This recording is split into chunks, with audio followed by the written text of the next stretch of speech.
Price the Lord. இந்த நாளில் நம்ம வேத பாடத்தின் தொடர்ச்சி நம்ம பார்ப்போம். எபிரேயர் 11ஆம் அதிகாரத்தின் அடிப்படையில் நம்ம விசுவாசத்தை கற்றுக்கொண்டு வருகிறோம். அதில் சில முக்கியமான காரியங்களை நாம் கற்றுக்கொண்டிருக்கிறோம். அடிப்படை, விசுவாசத்தின் அடிப்படை என்கிற தலைப்பில் நம்ம சில விஷயங்களை கற்றுக்கொண்டிருக்கிறோம். கர்த்தர் நமக்கு இன்னும் கிருபை தருவாராக. அல்லேலூயா, ஸ்தோத்திரம். முக்கியமாக சில விஷயங்களை நம்ம பார்த்தோம். நம்பிக்கை விசுவாசத்தின் ஆரம்பம். நம்பிக்கை ஆத்மாவின் அங்கூரம். விசுவாசத்தின் முக்கியத்துவம். காணப்படாதவைகள் என்றால் என்ன, அதனுடைய முக்கியத்துவம் என்ன, இருதயமும் தேவனுடைய வார்த்தையும் என்கிற தலைப்பின் கீழே சில விஷயங்களை பார்த்தோம். இருதய விஸ்தாரம் என்பதை குறித்து நம்ம பார்த்தோம். மேன்மைக்கான வழி என்ன என்பதை குறித்து பல விஷயங்களை நம்ம கற்றுக்கொண்டோம். ஆன்லைனில் கேட்கிற ஒவ்வொருவரையும் கர்த்தர் ஆசீர்வதிப்பாராக.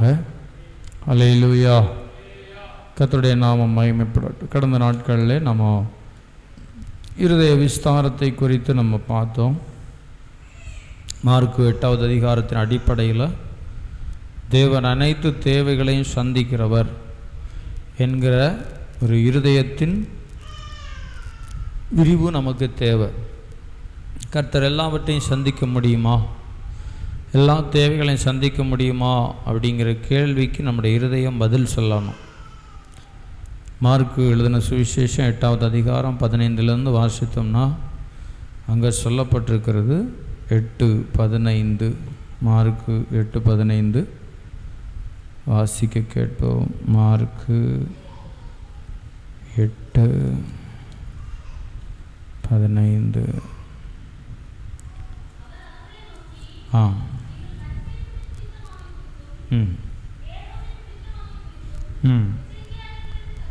கற்பித்தார். அதனுடைய 21வது வசனம், உணராது இருக்கிறது எப்படி என்றார். இதெல்லாம் போன வாரத்தில் தியானித்த விஷயங்கள். ஆண்டவர் தேவைகளை சந்திக்கிறவர், ஆனால் கூட இருந்த மக்கள் அதை உணரவில்லை, அதை கண்டுகொள்ளவில்லை, பெரிதாக எடுத்துக்கொள்ளவில்லை.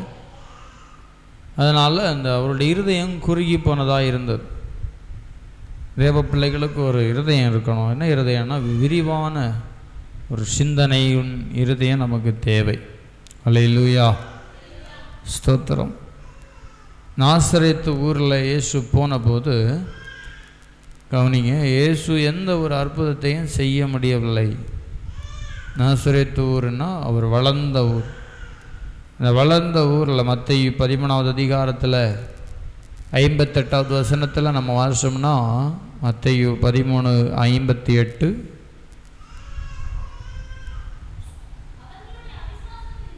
அவர்களுடைய அவிசுவாசத்தின் நிமித்தம் அநேக அற்புதங்களை அவர் செய்யவில்லை. அவங்களுடைய அவிசுவாசத்தின் நிமித்தம் அற்புதம் செய்யல். அப்போ நம்முடைய வாழ்க்கையில் அற்புதம் நடக்கணும்னா நமக்குள்ள அந்த அவிசுவாசம் மாற்றப்பட்டால் ஒழிய நமக்கு அற்புதம் ஒருபோது நடக்க. அல்லேலூயா, ஸ்தோத்திரம். அப்போது ஆண்டுடைய பிள்ளைகளுக்கு என்ன இருக்கணும்? விசுவாசம் இருக்கணும். நம்ம இருக்கிற சபையில் நமக்கு ஒரு நல்ல ஒரு நம்பிக்கை, சபையை குறித்த ஒரு நம்பிக்கை நமக்கு தேவை, ஒரு விசுவாசம் நமக்கு தேவை. அந்த விசுவாசத்தை நம்ம வளர்த்து கொள்ளாமல் சபையை குறித்த ஒரு மரியாதை, மதிப்பு நமக்கு ஒரு நாளும் உண்டாகாது. அல்லேலூயா. இந்த சபையிலையும் கர்த்தர் கிரியை செய்கிறார் என்கிற எண்ணம் நமக்குள்ள ஓட வேண்டும். ஆமேன், ஸ்தோத்திரம். ஆதியாகமத்தின் புத்தகத்தில் வாசித்தோம் 15வது அதிகாரம் 1வது வசனத்தில், ஆபிரகாமிடத்தில் இயேசு வந்தபோது ஆதியாகமம் 15:1 ஆண்டவர் சொன்னார், பயப்படாதே, நான் உனக்கு மகா பெரிய பலனும் கேடகமாக இருக்கிறேன் அப்படின்னுலாம் சொன்னார். சொன்னபோது ஆபிரகாமுடைய இருதயம் எப்படி இருந்ததுன்னா, ஆபிரகாம் கேள்வி கேட்குறார், ஆண்டவரிடத்தில் கேட்குறார், ஆண்டவரே நீர் எனக்கு என்ன தருவீர்? அல்லேலூயா, ஸ்தோத்திரம். ஆதியாகமம் 15:1 பார்த்தா ஆண்டவரிடத்தில் சொல்லுகிறார், 2வது வசனத்தில், கர்த்தராகிய ஆண்டவரே அடியேனுக்கு என்ன தருவீர்? நான் பிள்ளை இல்லாமல் இருக்கிறேனே. தமஸ்கு ஊரானாகிய இந்த எலியாசர் என் வீட்டு விசாரணை கர்த்தனாய் இருக்கிறானே என்றார். 3வது வசனம், பின்னும் ஆபிரகாம், தேவரீர் எனக்கு புத்திர சந்தானம் அருளவில்லை, இதோ என் வீட்டிலே பிறந்த பிள்ளை எனக்கு சுதந்திரவாளியாக இருக்கிறான் என்று புலம்புகிறான். ஆண்டவரை பார்த்து புலம்புகிறார். வானத்தையும் பூமி உண்டாக்கின கர்த்தர் ஆபிரகாமிடத்தில் வந்து பேசுகிறார். ஆனால் ஆபிரகாமினால் கர்த்தரை புரிந்து கொள்ள முடியவில்லை. அதுதான் இருதயத்தின் என்ன சொல்லுது, விஸ்தாரம் இல்லாத தன்மை. அல்லேலூயா, யோசித்து பார்க்கணும். வானத்தையும் பூமியை உண்டாக்கின கர்த்தர் இப்படி ஒரு வார்த்தையை பேசினால் நம்ம எந்த அளவுக்கு சந்தோஷப்படணும், எந்த அளவுக்கு கர்த்தரை மகிமைப்படுத்தணும். வேறு எதுவும் வேண்டாம், கர்த்தரே போதும் என்கிற நம்பிக்கை வளர வேண்டும். ஆனால் ஆபிரகாமுக்கு அதெல்லாம் இல்லை. ஒரே நோக்கம், சொல்கிறாரு, எனக்கு பிள்ளை இல்லை அப்படிங்கிற வார்த்தையை சொல்லி முடிக்கிறார். அல்லேலூயா. அப்போது கர்த்தர் அனைத்து தேவைகளையும் சந்திக்கிறவர் என்கிற காரியத்தை ஆபிரகாம் பார்க்கலை. கர்த்தர் எல்லா தேவைகளையும் சந்திப்பார், கர்த்தர் எல்லாவற்றையும் நேர்த்தியாய் நடத்துவார், சகலத்தை நன்மையாய் செய்வார் என்கிற நம்பிக்கை ஆரம்ப கட்டத்தில் ஆபிரகாமுக்கு இல்லை என்பதை இந்த வசனம் விளக்குகிறது. அப்போ நாமும் என்ன செய்யணும்? ஆண்டவருடைய சமூகத்தில் ஜெபம் பண்ணணும். ஆண்டவரே, எந்த சூழ்நிலையிலும் நாம் மேலே பூரண நம்பிக்கை, பூரண விசுவாசம் காணப்பட எனக்கு நீர் உதவி செய்யணும் அப்படின்னு நம்ம கேட்கணும். அல்லேலூயா, ஸ்தோத்திரம். சாலமோன் ராஜா தேவ சமூகத்தில் ஜெபம் பண்ணுறார். 3வது அதிகாரம் 1 ராஜாக்கள் 3:4 சாலமோன் ஆண்டவரிடத்தில் சொல்லுகிறார், ஆண்டவரே எனக்கு நல்ல ஞானத்தை தார். ஆண்டவரிடத்தில் கேட்குறார், ஆண்டவரே எனக்கு நல்ல ஞானத்தை தந்தால் போதும், வேறு எதுவும் எனக்கு வேண்டாம் அப்படின்னு கேட்குறாரு. பாருங்கள், இன்றைக்கி ஆண்டுடைய பிள்ளைகளுக்கு கேட்க வேண்டிய ஒரு ஜெப குறிப்பு தான். என்ன ஜெபம்? ஆண்டவரே எனக்கு என்ன தாரும்? ஞானம் தார். அல்லேலூயா. என்ன கேட்கணும்? ஞானம் தாரும். என்ன தான் இருந்தாலும் அவர் செல்வத்தை கேட்கல, பணத்தை கேட்கல, பொருளை கேட்கல. ஆனால் ஆண்டவரிடத்தில் கேட்ட ஒரே ஒரு காரியம் என்னென்னா, ஆண்டவரே எனக்கு ஞானத்தை தாரும். அல்லேலூயா. அப்போது இதுதான் நாமும் கேட்கணும். ஆண்டவரே எனக்கு நல்ல ஞானம் வேண்டும். இந்த ஞானத்தை பெறாமல் நம்ம ஒன்றுமே செய்ய முடியாது. அல்லேலூயா. சாலமன் கட்டின ஆலயத்துடைய மதிப்பு இன்றைய மதிப்பில் 7,000 கோடி. எப்படி? சர்ச்சோட மதிப்பு 7,000 கோடி என்று கணக்கு போடுறான். ஸ்தோத்திரம். அப்போது ஆண்டுடைய சமூகத்தில் நம்ம வரும்போதெல்லாம் ஒரு தாழ்வு மனப்பான்மையோடு வருகிறதல்ல, கர்த்தர் எனக்காக எல்லாவற்றையும் செய்ய ஒரு வல்லமை உள்ளவர் என்கிற எதிர்பார்ப்போடு கூட நம்ம காணப்பட கர்த்தர் நமக்கு உதவி செய்வாராக. அல்லேலூயா, ஸ்தோத்திரம். அடுத்து, நாமும் விசுவாசத்தை பெற முடியும் என்கிற காரியத்தை குறித்து நம்ம பார்க்க போகிறோம். நாமும் விசுவாசத்தை பெற முடியும். விசுவாசத்தை நாமும் பெற முடியும். ஆண்டவர் நமக்கும் விசுவாசத்தை தருகிறார் என்கிற காரியத்தை குறித்து நம்ம இன்றைக்கி கொஞ்சம் பார்க்க போகிறோம். கர்த்தர் நமக்கு உதவி செய்வாராக. அல்லேலூயா, ஸ்தோத்திரம். ஆபிரகாமுடைய வாழ்க்கையில் நம்ம திரும்பி பார்த்தோம்னா அவருடைய ஆரம்ப கட்டம் வித்தியாசமான அனுபவமாக இருந்தது. வேதத்தில் வாசிக்கிறோம், ஸ்தோத்திரம். ஆதியாகமத்தின் புஸ்தகத்தில் 12வது அதிகாரம் 1 நம்ம வாசித்தோம்னு அங்கே சொல்லப்பட்டிருக்கிறது. 12:1 ஆதியாகமம். கர்த்தர் ஆபிரகாமை நோக்கி, நீ உன் தேசத்தையும் உன் இனத்தையும் உன் தகப்பன் வீட்டையும் விட்டு புறப்பட்டு நான் உனக்கு காண்பிக்கிற தேசத்துக்கு போ. 2வது வசனம், நான் உன்னை பெரிய ஜாதியாக்கி உன்னை ஆசீர்வதித்து உன் பெயரை பெருமைப்படுத்தவே நீ ஆசீர்வாதமாக இருப்பாய். அல்லேலூயா. ஆண்டவர் சொல்ல, நான் உன்னை ஆசீர்வதித்தா நீ ஆசீர்வாதமாக இருப்பாய். அப்போ கர்த்தர் நம்மை ஆசீர்வதித்தால் நம்ம எப்படி இருப்போம்?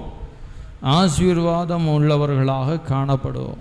அதான் வசனம் சொல்லுது, கர்த்தரின் ஆசீர்வாதம் ஐஸ்வர்யத்தை தரும்னு சொல்லப்பட்டிருக்கு.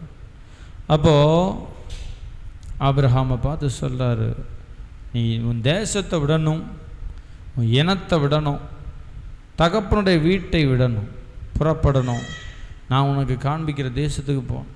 இதெல்லாம் சொன்னார் சொல்லுங்கள் பாப்பா. என்னெல்லாம்? 1, தேசத்தை விடணும். தேசம், நாம் வாழுகிற தேசம் ஒரு தற்காலிகமான ஒரு தேசம். காளையர் கரிசல் குளம், இது ஒரு தற்காலிகமான ஒரு தேசம். இந்த தேசத்தில் இருக்கிற மக்கள் பலதரப்பட்ட மக்கள் இருக்கிறாங்க. ஒவ்வொரு தமிழ்நாடு முழுவதும் நம்ம எடுத்துக்கொண்டோம்னா பல விதத்தில் காணப்படுகிறான். அப்படிப்பட்ட ஜனங்கள் மத்தியில் நம்ம தேவ பிள்ளைகள் என்ன செய்யணும்னா, தேசத்தை விடணும். தேசத்தை விடணும். அல்லேலூயா.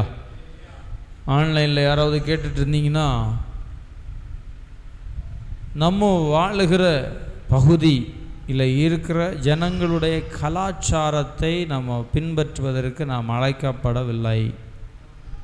நம்முடைய கலாச்சாரம் வேதம் சொல்லுகிற கலாச்சாரத்துக்குள்ளே தான் நம்ம வாழ்க்கை அமைந்திருக்க வேண்டும்.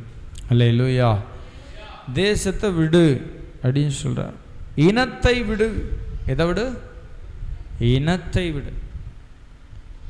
முதல்லையே சொல்கிறார், விடு விடு விடு விடுன்னு சொல்கிறார். விட்டால் தான் அவரை பிடிக்க முடியும். ஆமென். இனம்னா என்னது? இனத்தின் பெருமை. என்ன பெருமை? இனத்தின் பெருமையை விடணும். முதல்ல எனது தேசத்தை விடணும். கலாச்சாரம், அவர்களுடைய கலாச்சாரத்தை நம்ம பின்பற்றக்கூடாது. ரோமரில் சொல்லப்பட்டிருக்கிறது 12ஆம் அதிகாரம் 1வது வசனம். நீங்கள் 12வது அதிகாரத்தில் வேதத்தில் வாசிக்கிறோம். பிரைஸ் எல்லாம். ரோமர் 12:1, சகோதரரே, பரிசுத்தமும் தேவனுக்கு பிரியமான ஜீவ பலியாக முன்னிட்டு 2வது வசனம், நீங்கள் இந்த பிரபஞ்சத்துக்கு ஒத்த வேஷம் தெரியாமல் தேவனுடைய நன்மையும் பிரியமும் பரிபூர்ணமான சித்தம் இன்னதென்று பகுத்தறியத்தக்கதாக இருதயம் புதிதாகிறதுனாலே மறுரூபமாகணும். அதுதான் இனத்தை விடுகிறது. அல்லேலூயா. இனத்தை என்ன செய்யணும்? விடு அப்படின்னு சொல்கிறார். ஸ்தோத்திரம். முதல்ல தேசம், 2வது இனம், 3வது தகப்பனும் தாயும். தகப்பனும் என்னுடைய ஆவிக்குரிய அர்த்தத்தை தான் நம்ம புரிந்து கொள்ளணும். தகப்பனையும் தாயும் விடு அப்படின்னா, தகப்பனையும் தாயும் விடுறதுன்னா தகப்பனுடைய என்ன சொல்கிறது, விருப்பம், தகப்பனுடைய வாஞ்சை. இயேசு சொன்னார், மரியாளை நோக்கி சொன்னார், 12 வயசில் சொல்கிறாரு, என்ன சொன்னார்? நான் தேவனுடைய காரியங்களில் இருக்க வேண்டும் என்று உங்களுக்கு தெரியாதா? தேவனுக்கு அடுத்தவைகளில் இருக்கணும். இது நமக்கும் பொருந்தும். அல்லேலூயா. நம்முடைய குடும்பத்தில் இருக்கிறவர்கள் சொல்லுகிறத விட கர்த்தர் சொல்லுகிறதை கேட்டு நடக்கிற இருதயத்தை கேட்கணும் ஆண்டவரிடத்தில். ஆமென். ஆபிரகாம் தகப்பனையும் தாயையும் என்ன செய்தாராம்? விட்டுட்டார். தகப்பனுடைய வீட்டை விட்டு புறப்பட்டு 3 விஷயம். என்னெல்லாம்? தேசம், இனம், தகப்பன் வீடு. 3ஐயும் விட்டால் தான் நம்ம கர்த்தருடைய பாதையில் சரியாக ஓட முடியும். ஆமென். புறப்பட்டு நான் உனக்கு காண்பிக்கிற தேசத்துக்கு போ. விட்டால் மட்டும் போதாது, போகணும். சொல்லுங்க, விட்டால் போதாது.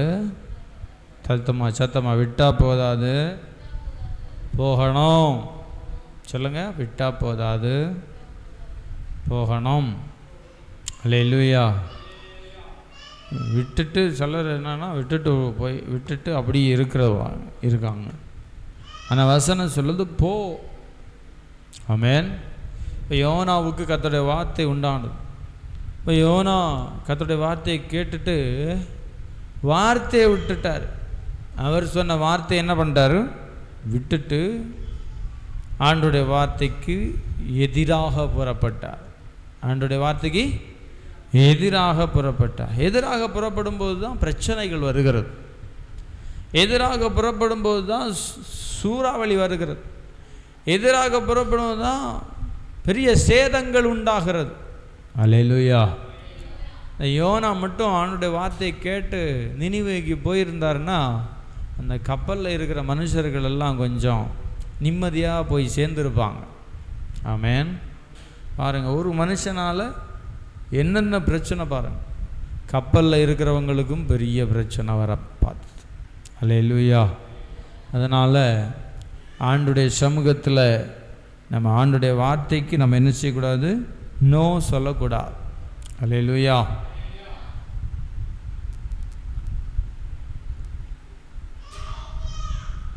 ஆண்டோடைய வார்த்தைக்கு எப்போதுமே நம்ம எஸ் சொல்லணும். சொல்லுங்க, ஆண்டோடைய வார்த்தைக்கு எஸ் சொல்லணும், நோ சொல்லக்கூடாது. கர்த்தாவே சொல்லும் அப்படின்னு கேட்குறேன். அதுதான் எஸ். நான் செய்கிறேன் ஆண்டவரே, நான் போகிறேன் ஆண்டவரே. பவுலிடத்தில் சொன்னார், நீ புறஜாதிகளிடத்தில் போய் சுவிசேஷத்தை சொல்லுனார். பவுல் சொல்கிறாரு, நான் அந்த தரிசனத்துக்கு கீழ்ப்படிந்தேன். அந்த பரம தரிசனத்துக்கு என்ன செய்தேன்? கீழ்ப்படிந்தேன்னு சொல்கிறார். இதெல்லாம் எதுக்கு அடையாளம்னா ஆண்டவரை கனப்படுத்துறதுக்கு அடையாளம். ஆண்டவரை கனப்படுத்துகிறதுக்கு இது அடையாளமாக இருக்கிறது. அல்லேலூயா. 2வது வசனத்தில் ஆதியாகமம் 12:2 நான் உன்னை பெரிய ஜாதியாக்கி உன்னை ஆசீர்வதித்து பேரை பெருமைப்படுத்துவேன், நீ ஆசீர்வாதமாயிருப்பாய். அல்லேலூயா. இப்போ மேலே இருக்கிற வார்த்தைக்கு கீழ்ப்படிஞ்சா கீழே இருக்கிற வார்த்தை நமக்கு சொந்தமாகும். வார்த்தை கீழ்ப்படிஞ்சா 2வது வார்த்தை நமக்கு சொந்தம். இல்லைன்னா 2வது வார்த்தைக்கு சொந்தம் பாராட்ட முடியாது. ஆமென். நிறைய பேர் 2வது வசனத்துக்கு வந்துடுவாங்க. வசனம் வேண்டாம், அது ரொம்ப ஒரு மாதிரி கிறுன்னு இருக்கு. 2வது வசனம் என்னது, நல்ல வாழைப்பழம் மாதிரி இருக்கு, அதனால் 2வது வசனம் ஓகே. வசனம் கொஞ்சம் கஷ்டம் பாஷை. அல்லேலூயா. ஆண்டவர் ஆபிரகாமுக்கு விசுவாசத்தை கற்றுக் கொடுக்க விரும்பினார். விசுவாசத்தில் வளர செய்ய விரும்பினார். விசுவாசத்தில் வளர செய்வதற்கு நம்ம 3 விஷயத்தை விடணும். 1, தகப்பன் வீடு, தேசம், இனம். இதெல்லாம் விட்டால் தான் விசுவாசத்தில் வளருவதற்கான அடுத்த படியில் நம்ம கால் எடுத்து வைக்க முடியும். அல்லேலூயா. எதுக்கு நான் இதை சொன்னேன்னா, இவ்வளவு வார்த்தைகளை சொல்லியும் இது 12ஆம் அதிகாரத்தில் நடக்கிறது. அடுத்து ஒரு 2-3 அதிகாரம் தாண்டிச்சுன்னா ஆபிரகாம் ஆண்டவரிடத்தில் கேட்குறா, எனக்கு என்ன தருவி? அல்லேலூயா. பாருங்கள், முகமுகமாக ஆண்டவரை தரிசித்த மனுஷன் முகமுகமாக ஆண்டவரை சந்திக்கிறார். ஆண்டவருடைய சமூகத்தில் ஆண்டவருடைய வார்த்தைகளை கேட்கிறார். அல்லேலூயா. அவரை மாதிரி ஆண்டவருடைய வார்த்தையை கேட்டது யாருமே இருக்க முடியாது. ஆமென். ஏன்னா அந்த காலத்தில் யாருக்கும் அந்த அளவுக்கு கர்த்தருடைய வார்த்தை வெளிப்படலை. ஆபிரகாமுக்கு வெளிப்பட்டது. ஆமென். ஸ்தோத்திரம். அப்போ வசனம் சொல்லுது, நம்ம என்ன செய்யணும்? விட வேண்டியதை விடணும். சொல்லுங்கள், விட வேண்டியதை விட வேண்டும். ரோமர் 10வது அதிகாரம் 17வது வசனம். ரோமர் 10வது அதிகாரம் 17. ரோமர் 10:17 வாசிங்க. ஆதலால் விசுவாசம் கேள்வியினால் வரும், கேள்வி தேவனுடைய வசனத்தினால் வரும். நல்லா கவனிங்க. விசுவாசம் கேள்வியினால் வரும், கேள்வி தேவனுடைய வசனத்தினால் வரும். அல்லேலூயா. நல்லா கேள்விப்படணும், வசனத்தை நல்லா கேட்கணும். வசனத்தை என்ன செய்யணும்? நல்லா கேட்கணும். கேள்விப்படணும். வசனத்தை கேட்க கேட்க கேட்க தான் விசுவாசம் நமக்குள்ளே வர்த்திக்க பண்ண முடியும். அல்லேலூயா. எதுக்கு கேட்கணும்? வசனத்தை எதுக்கு கேட்கணும் சொல்லுங்கள்? விசுவாசத்தில் வளருகிறதற்கு நமக்கு வசனம் தேவைப்படுகிறது. அல்லேலூயா. என்னதான் புத்தகங்கள் நிறைய மனுஷர்கள் எழுதியிருந்தாலும் வேத புத்தகம்தான் நமக்கு ஆணிவேர். என்னது? ஆணிவேர். அதுதான் முக்கியம். வேத வசனம் தான் முக்கியம். மற்றதெல்லாம் சல்லி வேர் தான். வேத வசனம் தான் ஆணிவேர். அல்லேலூயா. அப்போது இந்த வேத வசனத்தின் ஆழத்துக்குள்ளே நம்ம போகணும்.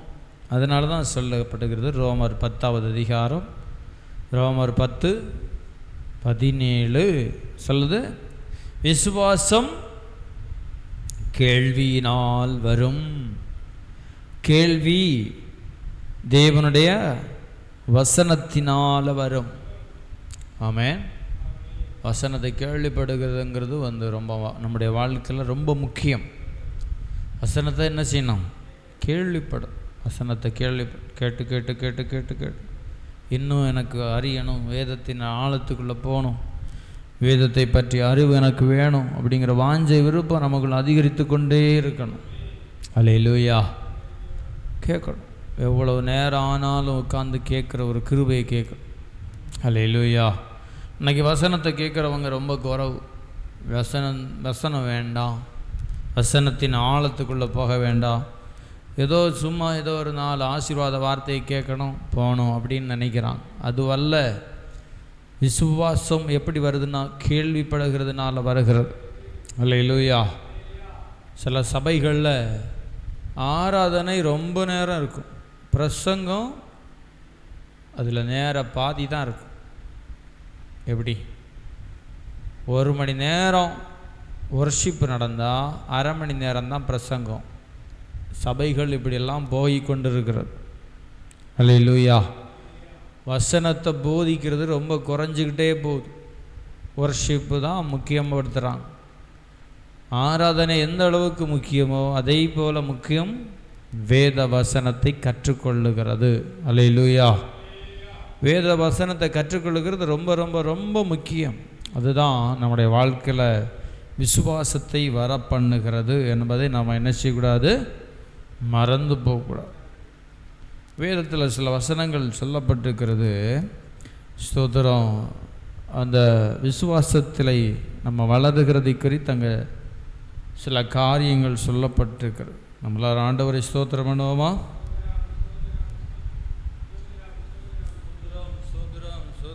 சோதரம் சோதரம் சோதரம். விசுவாசம் கேள்வியினால் வரும். ரோமர் 10வது அதிகாரம் 17வது வசனம். விசுவாசம் கேள்வியினால் வருகிறது. விசுவாசத்தை நம்ம கேட்கணும். ஏசாயா தீர்க்கதரிசியின் புஸ்தகம் 53வது அதிகாரம் 1வது வசனம் சொல்லுது. ஏசாயா 53:1, எங்கள் மூலமாய் கேள்விப்பட்டதை விசுவாசித்தவன் யார் அப்படின்னு சொல்ல. கேள்விப்பட்டதை விசுவாசித்தவன் யார்? கேட்கிற விஷயங்களில் நமக்கு ஒரு நம்பிக்கை தேவை, விசுவாசம் தேவை, ஆணித்தரமான விசுவாசம். கேள்விப்பட்டது யாருன்னு கேட்க சொல்லப்பட்டு. ஸ்தோத்திரம். கேள்விப்படுகிறதை விசுவாசிக்கிற அனுபவம் தேவ பிள்ளைகளுக்கு மிக மிக மிக தேவையாக இருக்கிறது. அல்லேலூயா, ஸ்தோத்திரம். ரோமர் எழுதின சுவிசேஷத்தில் ரோமர் புத்தகத்தில் ஸ்தோத்திரம் சொல்லப்பட்டிருக்கிறது. 1வது அதிகாரம் ரோமர் நிரூபம் 1:16 சொல்லுது, கிறிஸ்துவின் சுவிசேஷத்தை குறித்து நான் வெட்கப்படேன். முன்பு யூதரிலும் பின்பு கிரேக்கரிலும் விசுவாசிக்கிறவன் எவனோ அவனுக்கு ரட்சிப்பு உண்டாவதற்கு அது தேவ பலனாயிருக்கிற. கேட்கிறவன் விசுவாசத்தை புரிந்து கொள்ளுகிறதுக்கு நம்ம கேட்க வேண்டியது அவசியம் என்கிறதை குறித்து இந்த வசனம் சொல்லு. முன்பு யூதரிலும் பின்பு கிரேக்கரிலும் விசுவாசிக்கிறவன் எவனோ அவனுக்கு ரட்சிப்பு. அவனுக்கு தான் ரட்சிப்பு, விசுவாசிக்கிறவனுக்கு தான் ரட்சிப்பு. அல்லேலூயா, ஸ்தோத்திரம். அப்போது கேள்விப்பட்டதை விசுவாசித்தவன் யார்? வேதத்தில் ஒரு நல்ல ஒரு உவமையை இயேசு சொன்னார் பாரு. திருப்புங்க, லூக்கா 16வது அதிகாரம் 29 நம்ம வாசிச்சோம்னா, லூக்கா 16:29 ஸ்தோத்திரம் வசனம் சொல்லுது. முதல்லேருந்தே நம்ம மேலேருந்தே வாசிக்கலாம். Praise the Lord, praise the Lord, praise the Lord. 19வது வசனம், லூக்கா 16:19 ஏதம் சொல்லுது, ஐஸ்வர்யமுள்ள ஒரு மனுஷன் இருந்தான். அவன் இரத்தாம்பரமும் விலையேறப்பெற்ற வஸ்திரமும் தரித்து அனிதினமும் சம்பரமுமாய் வாழ்ந்து கொண்டிருந்தான். லாசரு என்னும் பேர் கொண்ட ஒரு தரித்திரம் இருந்தான். அவன் பருக்கள் நிறைந்தவனாக அந்த ஐஸ்வர்யவானுடைய வாசலின் அருகே கிடந்து அவனுடைய மேஜையிலிருந்து விழுகிற துணிக்கைகளினாலே தன் பசியை ஆற்ற ஆசையாயிருந்தான். நாய்கள் வந்து அவன் பருக்களை நக்கிற்ற பின்பு அந்த தரித்திரனும் மரித்து தேவதூதரால் ஆபிரகாமுடைய மடியிலே கொண்டு போய் விடப்பட்டான். ஐஸ்வர்யவானும் மரித்து அடக்கம் பண்ணப்பட்டான். 23வது வசனம், பாதாளத்தில் அவன் வேதனைப்படுகிற போது தன் கண்களை ஏறெடுத்து தூரத்தில் ஆபிரகாமையும் அவன் மடியிலே லாசருவையும் கண்டான். 24, அப்பொழுது அவன் தகப்பனாகிய ஆபிரகாமே, நீர் எனக்கு இறங்கி லாசரு தன் விரலின் நுனியை தண்ணீரில் தோய்த்து என் நாவை குளிர பண்ணும்படி அவனை அனுப்ப வேண்டும்.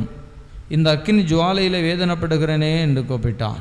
25வது வசனம், அதற்கு ஆபிரகாம், மகனே, நீ பூமியில் உயிரோடு இருக்கும் காலத்தில் உன் நன்மைகளை அனுபவித்தாய், லாசரும் அப்படியே தீமைகளை அனுபவித்தான். அதை நினைத்துக்கொள், இப்பொழுது அவன் தேற்றப்படுகிறான், நீயோ வேதனைப்படுகிறாய் என்று இங்கே சொல்லப்பட்டிருக்கிற. அல்லேலூயா. ஐஸ்வர்யவான் லாசரு, அந்த உவமை நமக்கு நல்லாவே தெரியும். அல்லேலூயா. அதில் பேர் சொல்லப்பட்டிருக்கு, ஐஸ்வர்யவான் லாசருங்கிற ஒரு பேர் அங்கே குறிப்பிட்டிருக்குன்னா, வேத வல்லுநர்கள் சொல்லுகிறது என்னென்னா, அது உண்மையாக நடந்த சம்பவம் என்று சொல்லுகிறாங்க. ஏன்னா பேர் சொல்லப்பட்டிருக்கிறது. அல்லேலூயா. உவமை அப்படிங்கிறது வந்து பெயர் இருக்காது. ஒருவன் இருந்தான் அப்படின்னு சொல்லி முடிச்சிடும். இல்லை ஒரு ஸ்திரீ இருந்தாள் அப்படின்னு முடிச்சிடும். ஆனால் லாசரு என்கிற பெயரை போட்டிருக்கிறதுனால வேத ஆராய்ச்சியாளர்கள் சொல்கிறது என்னென்னா, இது நடந்த சம்பவம் என்று சொல்லுகிறாங்க. அல்லேலூயா. இப்போது கேள்விப்பட்டதை விசுவாசிக்கவில்லை இந்த மனுஷன். என்ன செய்யலை? வசனம் சொல்லுது, ஐஸ்வர்யவானுக்கு ரட்சிப்பு கிடைக்காம போச்சு. வாழ்நாளில் நமக்கு மிகப்பெரிய ஒரு ஆசீர்வாதம் என்னென்னா ரட்சிப்பு. அல்லேலூயா. நமக்கு என்ன வேணும்? ரட்சிப்பு. விலையேறப்பெற்ற ரட்சிப்பு, விலையேறப்பெற்றது. இந்த ரட்சிப்பை நம்ம பெற்றுக்கொண்டால் அதை விட பெரிய ஒரு சொத்து இந்த உலகத்தில் இல்லை. ஆமேன். ரட்சிப்பு தான் மிக பெருசு. ஐஸ்வர்யான் லாசரு சம்பவத்தில் நம்ம என்ன பார்க்குறோம்?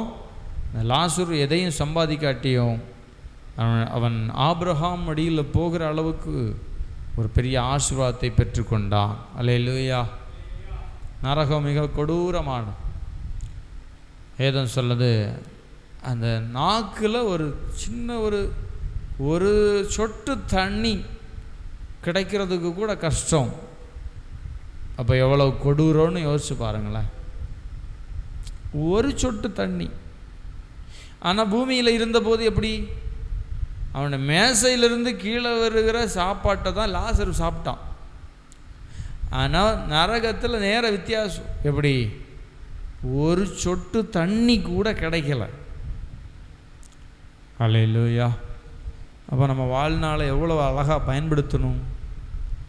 எந்த அளவுக்கு ஆண்டவருக்காக கிரியை செய்ய முடியுமோ அந்த அளவுக்கு நம்ம அவரை உயர்த்தி அவரை பற்றி 4 பேருக்கு சொல்லி ஆண்டவர் பட்சம் திருப்பினோம்னா அதை விட சந்தோஷம் வேறு எதுவுமே கிடையாது. அல்லேலூயா. ஒரே ஒரு வாழ்க்கை தான். இந்த வாழ்க்கையை கர்த்தருக்காக செலவிடும். உலகத்துக்காக செலவிடுறதை குறைச்சி கர்த்தருக்காக செலவிட நாம் பழகி கொள்ள வேண்டும். ஆமென். வசனம் சொல்லுது, அந்த பாதாளத்தில் அவன் வேதனைப்படுகிற போது 23வது வசனம், லூக்கா 16:23. லூக்கா 16:23. பாதாளத்தில் அவன் வேதனைப்படுகிற போது தன் கண்களை ஏறெடுத்து தூரத்தில் ஆபிரகாமையும் அவன் மடியிலே லாசருவையும் கண்டான். 24வது வசனம், அப்பொழுது அவன் தகப்பனாகிய ஆபிரகாம். இப்போ தான் ஆபிரகாமை தகப்பன்னு கூப்பிடுறார். அல்லேலூயா. உலகத்தில் வாழ்ந்தபோது அவன் ஆபிரகாமை தகப்பன் என்று சொல்லி கூப்பிடுறதுக்கு அவனுக்கு நேரமே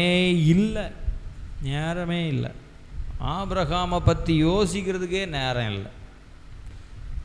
அல்லேலூயா.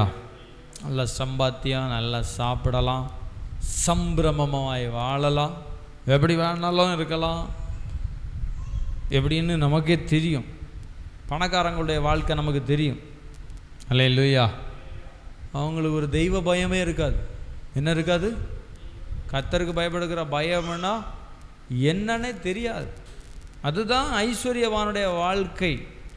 இன்னைக்கு உலகத்தில் எத்தனையோ ஐஸ்வர்யவான்கள் இருக்கிறான்.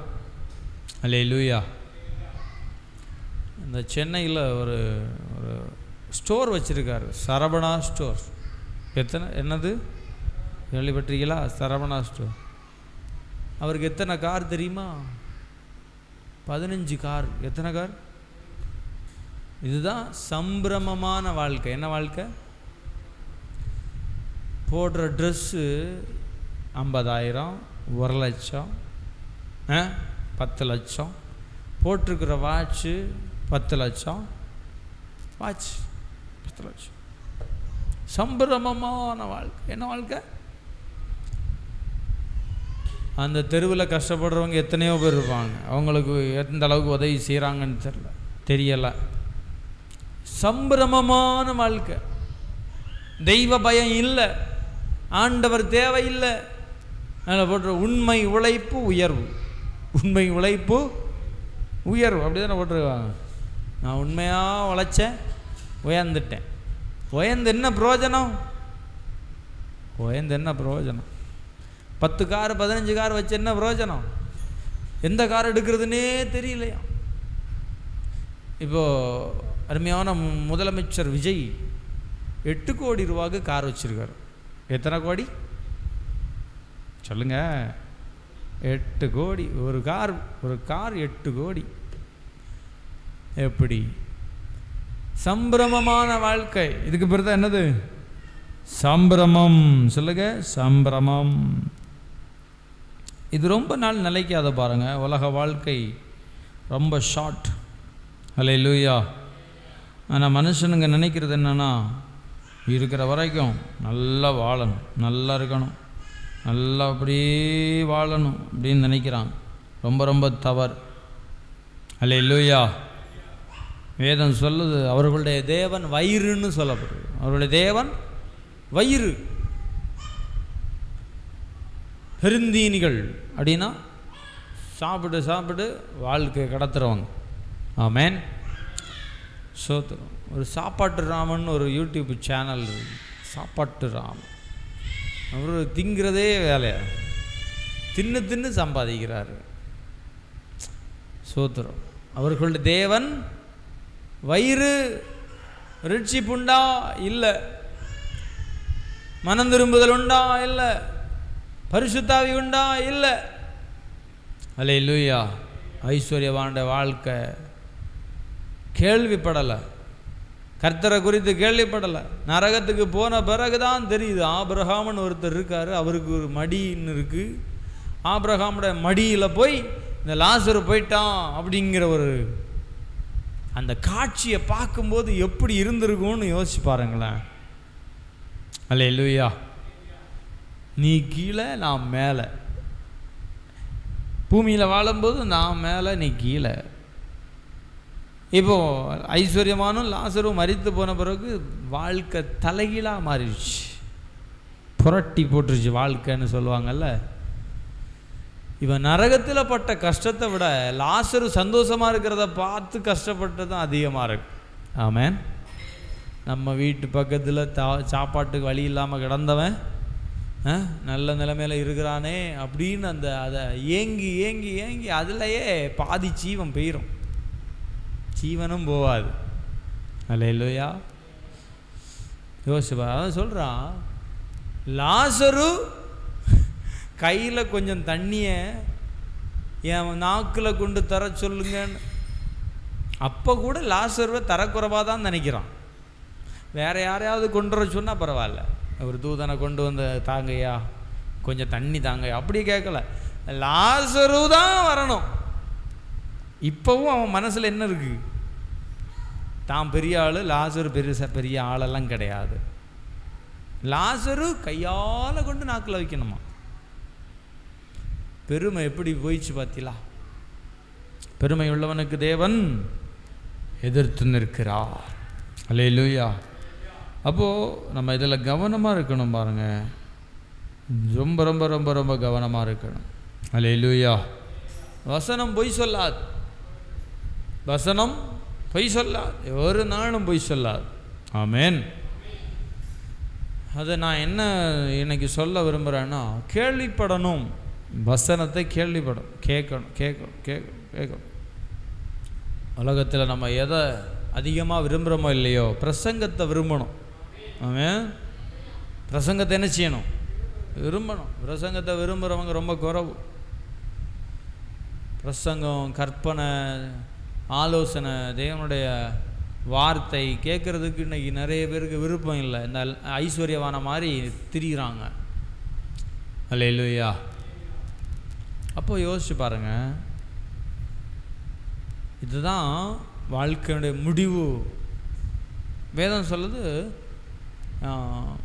சந்தோஷமாக இருக்கிற வீட்டுக்கு போகிறத விட துக்க வீட்டுக்கு போகிறது நல்லது, அப்படி தானே சொல்லியிருக்கு. எல்லா மனுஷனுடைய முடிவும் அங்கே காணப்படும். விருந்து வீட்டுக்கு போகிறதை விட துக்க வீட்டுக்கு போகிறது நல்லதுன்னு போட்டிருக்கு. ஏன்னா ஒரு மனுஷனுடைய முடிவு அங்கே இருக்கிறது. அல்லேலூயா. சோதரம். நல்ல வாழ்ந்து நல்ல சம்பிரமமாக வாழுகிறது கிறிஸ்தவ வாழ்க்கை அல்ல. ஆமென். இயேசுவுக்காக நம்ம என்ன செய்கிறோமோ அதுதான் நம்ம கூட வரும். வசனம் சொல்லுது, அவன் அவனுடைய கிரியைகளுக்கு ஏற்ற பலனை அவர் தருவார். அல்லேலூயா. வேதம் சொல்லுது, நாம் செய்த கிரியைகள் நம்மோடு கூட வரும். நம்ம செய்த கிரியைகள் நம்மோடு கூட, இயேசுவுக்காக நம்ம கிரியை செய்து கொண்டே இருக்கணும். யார் என்ன திட்டினாலும் என்ன ஏதாவது கெட்ட வார்த்தை பேசினாலும் நம்ம கிரியை நடந்துகிட்டே இருக்கணும். அல்லேலூயா. அவங்க அதை சொன்னாங்க, இதை சொன்னாங்க, அதனால் நான் இனி ஒன்றும் செய்ய மாட்டேன், இந்த எண்ணம் எல்லாம் நமக்கு வரவே கூடாது. வாழ்க்கை ரொம்ப ஷார்ட். அல்லேலூயா. அதை நல்லாவே நம்ம பயன்படுத்தணும். ஆமென். அதனால தான் நம்ம ஒரு பாட்டு பாடணும்ல, வாழ்க்கை என்பது ஒரு முறைதான், வாழ்ந்து காட்டுவோம் இயேசுவுக்காய். அல்லேலூயா. ஒரு முறை தான் வாழ்க்கை. அந்த வாழ்க்கையை நம்ம பயன்படுத்தும். கேள்விப்படணும். அதான் இன்றைக்கி செய்தி நான் முடிக்க போகிறேன். கேள்விப்படணும், வசனத்தை கேள்விப்படணும், கேட்கணும், கேட்டுகிட்டே நம்ம வாழ்க்கையில் முன்னேறி செல்லணும். இந்த வார்த்தையின் மூலமாக கர்த்தர் நம்மை ஆசீர்வதிப்பாராக. அல்லேலூயா. வசனத்தை கேட்கணும், அதன்படி செய்யணும். கர்த்தர் நமக்கு உதவி செய்யும்படியாக நம்ம எல்லாரும் ஜெபம் பண்ணுவோமா? அல்லேலூயா. கேட்க கேட்க விசுவாசம் பெருகும். கேட்க கேட்க விசுவாசத்தில் வல்லவர்களாய் மாறுவோம். ஆபிரகாம் விசுவாசத்தில் வல்லவனாய் மாறினான்.